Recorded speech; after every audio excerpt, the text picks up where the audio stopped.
And that's what gives us the definition of the definite integral. So if we have a function that is continuous on the interval from a to b, and if we divide it into n subintervals, which we're going to call delta x, remember that delta x we talked about, and if we choose from a point x sub I the starting value of our end width, and then we keep adding on that delta x, we get something called the definite integral. So this notation here, this is kind of like an infinite sum. So instead of the letter s, this integral symbol, think of it like an S that's very stretched out because we're doing an infinite number of things. This notation here says that we are going from a to b of f of x dx. And this is our summation symbol from before, but because of the way that this is doing this, there was a mathematician, his name was Bernard Riemann, and he came up with the Riemann sum notation, and we're just going to add up an infinite number of rectangles. Now, that's kind of impossible to do, but with mathematics, with summations, with what we know about limits to infinity, we're going to be able to do that. Now, yesterday we talked about this delta x b and b minus a over n. That's not new. But the new part is, how do we find what individual x that we plug in? Well, we're going to start at a, because that is our bounds of integration, it's called. This is the lower bound of integration, your starting point a. This is our upper bound of integration, b. Lower bound of integration, upper bound. So it's always b minus a over n. So what does that mean? Once we know how many delta x's we're going to get, we start at a. We add on one of them. We add on two of them. We add on three of them. We add on four of them. And eventually we're going to add on an infinite number amount of those little rectangles. Now, what's interesting is that the definite integral is the exact area under the curve. And we haven't been able to do that for a curved figure. For a curved figure, to find the exact area under it, we've kind of guesstimated. Well, for the first time, we can find the area under the curve exactly using a definite integral. Now, here's what the formula does, though. If your area is underneath the x-axis, it's counted as a negative area. Anything above the x-axis is counted as a positive area. So the definite integral is a net. How much positive do I have after I've removed the negatives? So it's the areas above the x-axis are going to be positive. The areas below the x-axis are going to be negative. So the definite integral is not the total area, it's the net area under the curve. Okay, so if we have some regions that are below the curve, they're going to be subtracted from the total. Okay. So we use the word integrable. I'll tell you, I use that word very infrequently. If a function is continuous on a to b, then it is going to be integrable. So what are functions that are not continuous? Well, if there's a hole in the graph, if there is a infinite discontinuity like an asymptote in that a to b, it wouldn't be integrable there. Think about a graph that has those things. How do you account for the area under the curve if there's a break in the curve? And so that's part of the problems with a continuous function. So we're only going to be dealing with functions that are continuous.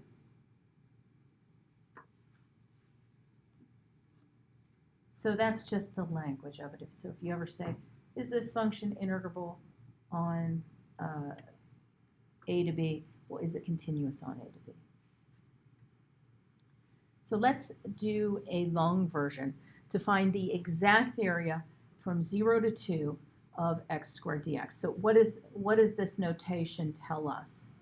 That notation tells us that our bounds are 0 to 2. So x squared is continuous from 0 to 2. It's a polynomial. It's continuous everywhere. It's integrable then from 0 to 2. Our f of x is x squared. Our lower bound is 0. Our upper bound is 2.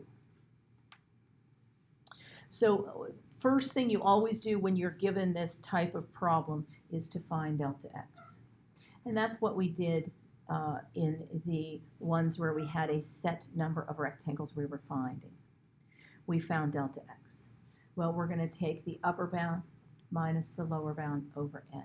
Now, we don't know how many rectangles we have. We're going to say that n approaches infinity, so n's just going to stay in n until the very last step.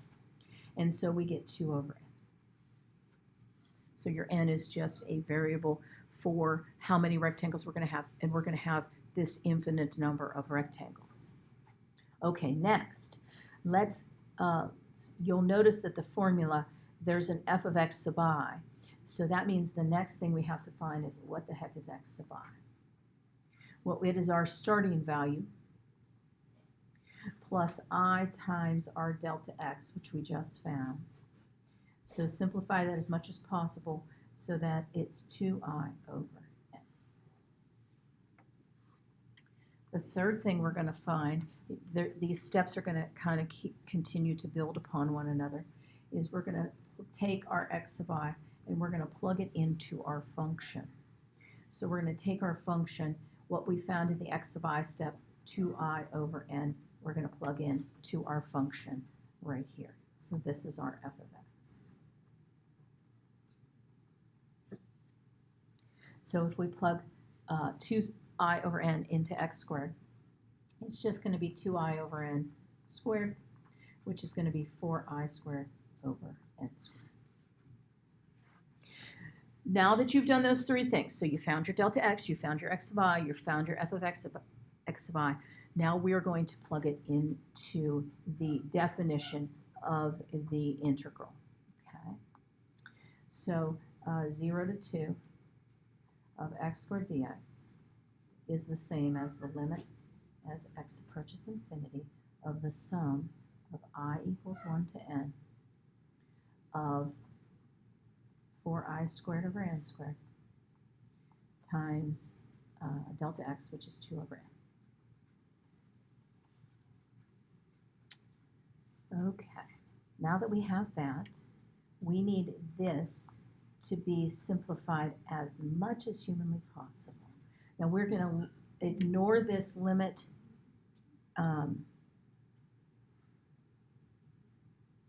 as x approaches infinity. I think that's wrong. Wait, let me go back. I think that should be n. Because x isn't going to infinity, n is. I think this notation's wrong.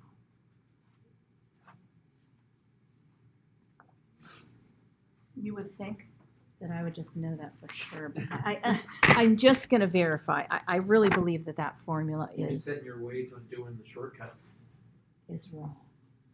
Yeah, I mean, I write this formula out once a year, and then and there you go. And then you forget about it.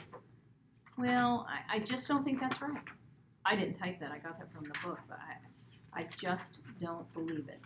I think it's n to infinity, so give me a second. And I'll tell you for sure. A definite integral, blah, blah, blah, la, la, la, la, la.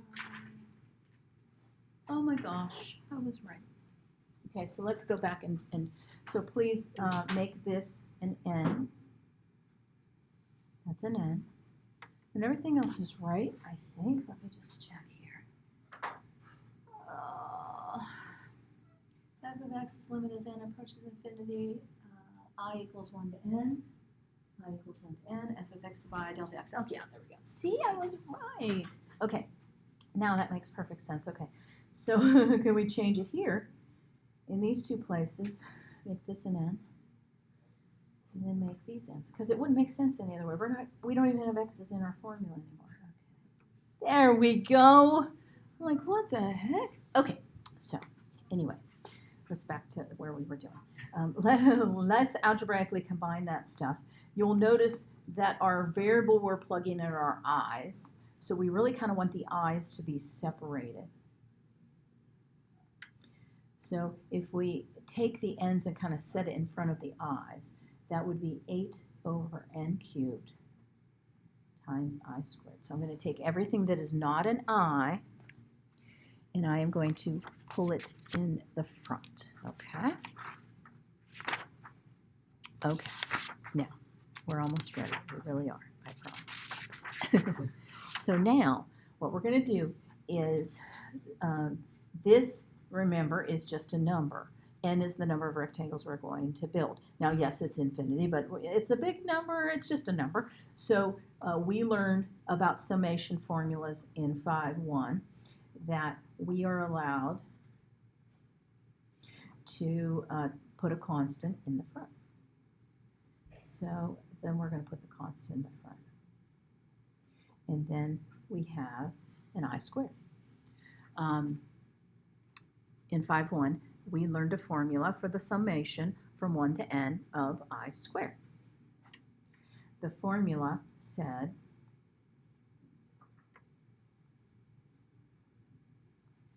that I squared is n times n plus 1 times 2n plus 1 over 6. Okay. Now, there's not much we can do to that, but let's make it a little prettier. 8 and 6 reduce a little bit, becoming 4/3.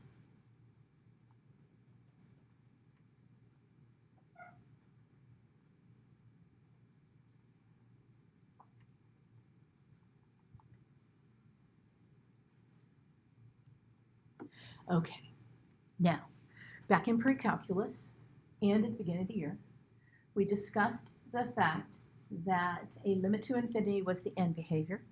And if we had a polynomial where the lead term on top had the same degree as the lead term on the bottom, we could just use the coefficients in front.